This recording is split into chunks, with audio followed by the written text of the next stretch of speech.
আমাৰ বিটিআৰৰ সমূহ সন্মানীয় ইএমসকল, উপস্থিত থকা আমাৰ বিটিআৰ অঞ্চলৰ সন্মানীয় MLA সকল, ভবানীপুৰ সমষ্টিৰ সন্মানীয় MLA পনীৰধৰ তালুকদাৰ ডাঙৰীয়া, উপস্থিত বিজনেৰীয়া, BTCৰ সন্মানীয় MCLA সকল,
আৰু সভাপতিৰ দায়িত্ব লৈহে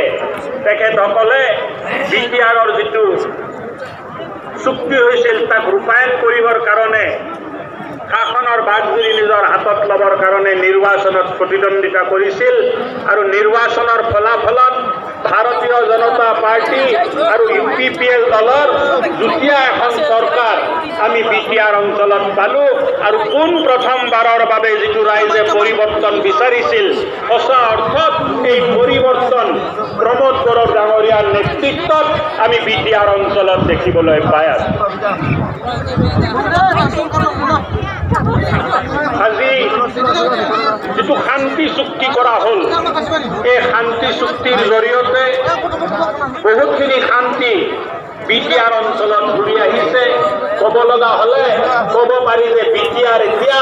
শান্ত হৈছে, নহ'লে এটা সময় আছিল যোৱা 20 বছৰ বিটিআৰত মানুহে শুনিছিল চৰাইৰ মাত শুনি নহয়, গুলিৰ আৰু বোমাৰ